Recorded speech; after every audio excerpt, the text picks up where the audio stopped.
the first time in American history when the United States federal government has acted unconstitutionally. No, but the reason is that we're trying to provide the popular vote because simply because of the fact that we can help with the rights of these Americans. The government has been violating by using the EC, which is why we need to use the popular vote to preserve people's votes. Okay, that's fine. A better answer would be, no, it's true. Horrible crimes have happened in the past. That doesn't mean we should encourage them now. That'd be a better answer, but good.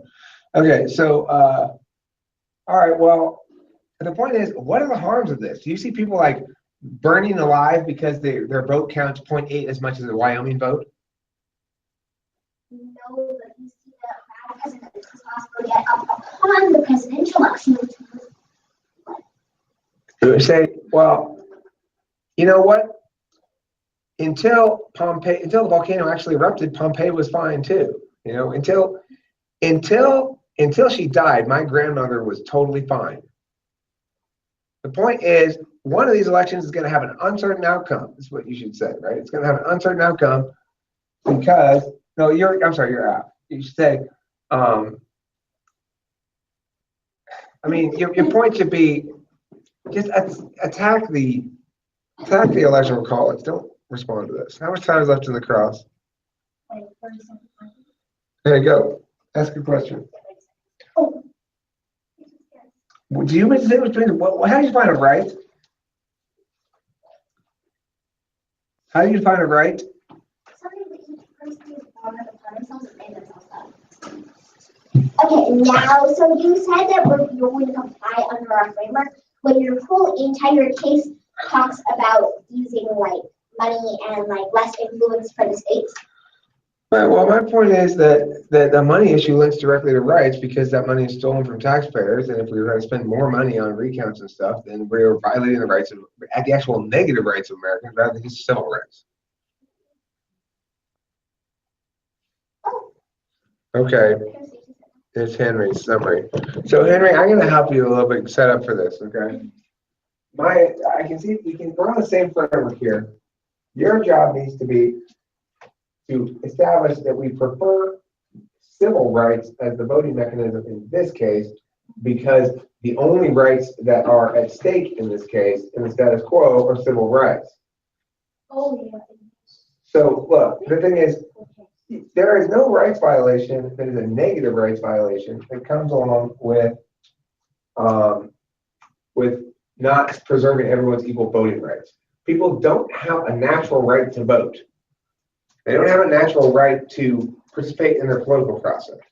They have instead a civil right to do that. So it is true that there's a rights violation. It's a civil rights violation though, and the problem is not aggression against an individual. It is instead a violation of rule of law. In other words, return to autocracy or totalitarianism. So that's how you got to argue this thing. So when you go, don't even bother with the framework anymore. Just go, okay, well, we're in agreement on that, except I would point out, Judge, that my opponent dropped non-compliance in the status quo and then tried to pretend to be a teacher and get it in on the flow somehow after the fact. After he finished his speech, he tried to pretend like he was teaching us something and get non-compliance response in on the flow. And that's not cool. That should be a voter because he's trying to cheat. You should say that about me. Okay. Because I didn't do it up for that purpose, but after my speech was over, I did respond to non-compliance, but I didn't respond to it during the speech. I had these responses prepared, but I didn't get to it, or I just skipped it somehow. So yeah, that's available for you to attack. But see, how are you going to work on non-compliance? Your point should be, okay, actually hammer that point. They drop the non-compliance point, and as a consequence, what we have here is a clear binary choice, because this non-compliance point defines the ground in terms of EP and EC. They conceded our framework. That means they conceded our non-compliance points since they dropped it. And that means, Judge, they just lost this round because they're trying to argue negative rights and they're not relevant, they're not topical, like that.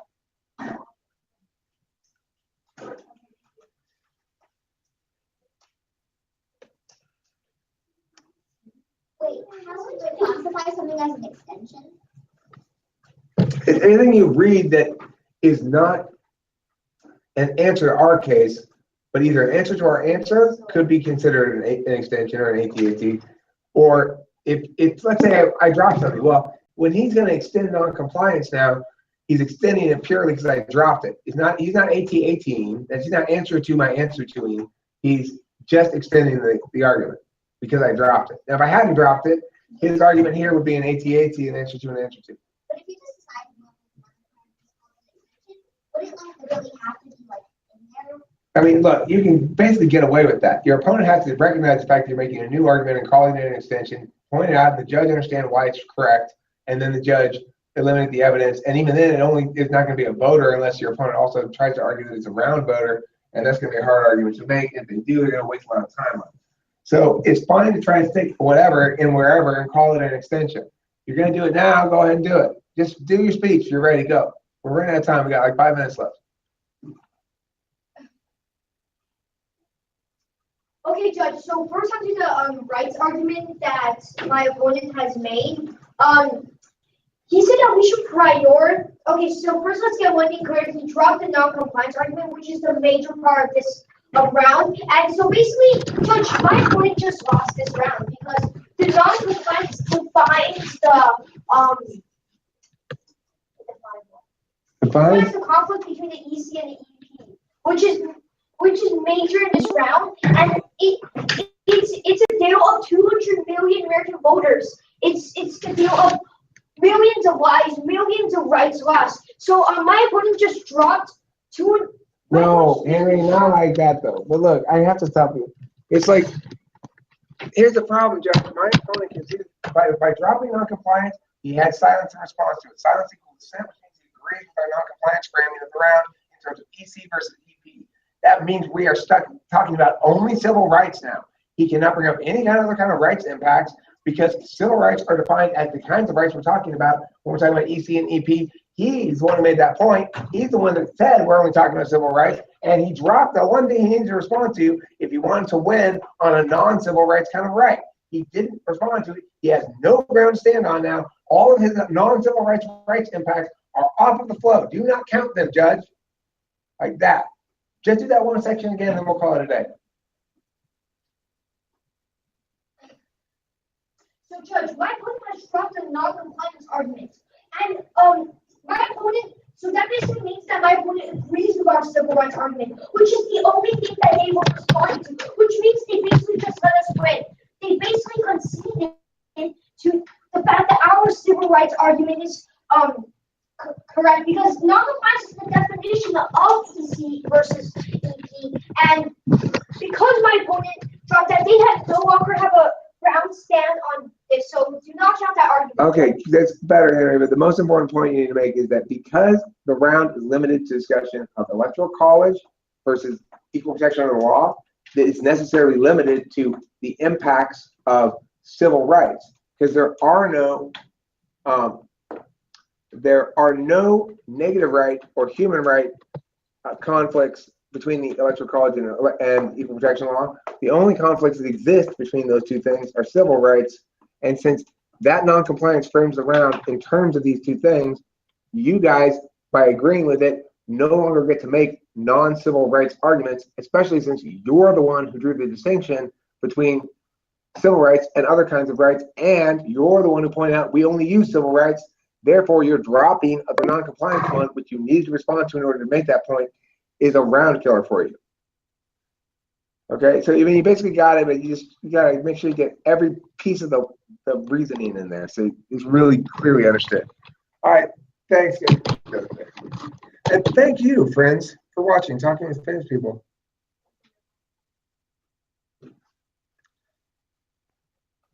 Don't forget to eat plenty of cheese. Everybody, go on your knees. I'm gonna go home now.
I haven't taken a shower in 3 days.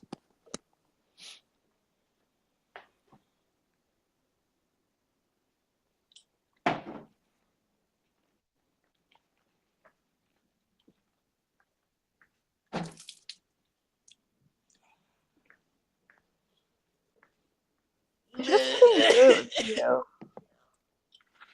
What's good, Shawty? The best, the greatest, the richest. The richest, the I greatest. should have known it was you. Fuck, I didn't even know. So it's good, Shawty. You gonna do this test? You're gonna type me as an ENTP finally, so you can shut the fuck up. ENTP, you're not an ENTP. I don't really have the focus for that right now. Are you okay? Yeah. Bless you. Thank you. You're welcome.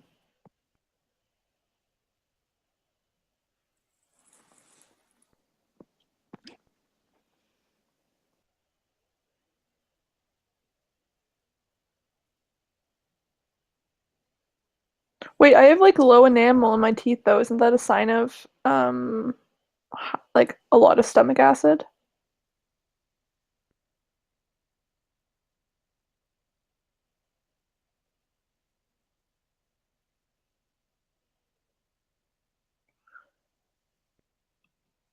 And like I get acid reflux, but I also get heartburn a lot.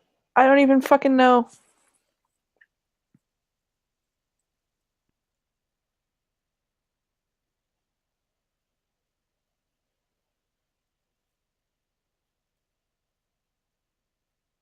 Right now I don't really eat anything because I'm an anxious little turtle, but yeah.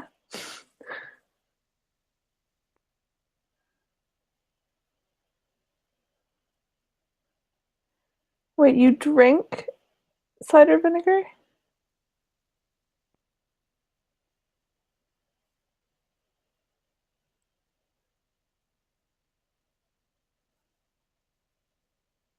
I feel like that's fake.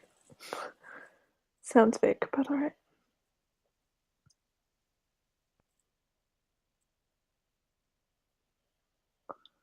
Currently getting acid reflux in my throat.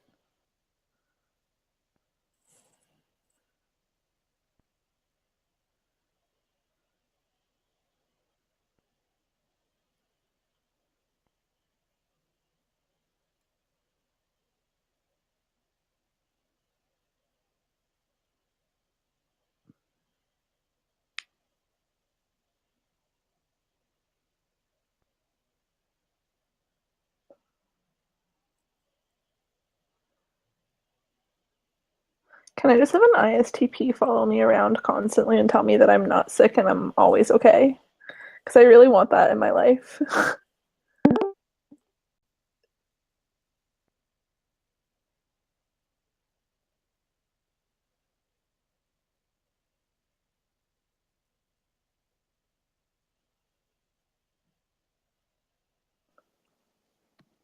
Oh gosh. Oh wow. What? What's wrong? I don't know where my stuff is. Hey, Janelle. Hey. What up? Chilling. Whoa. Sounds really interesting. I know.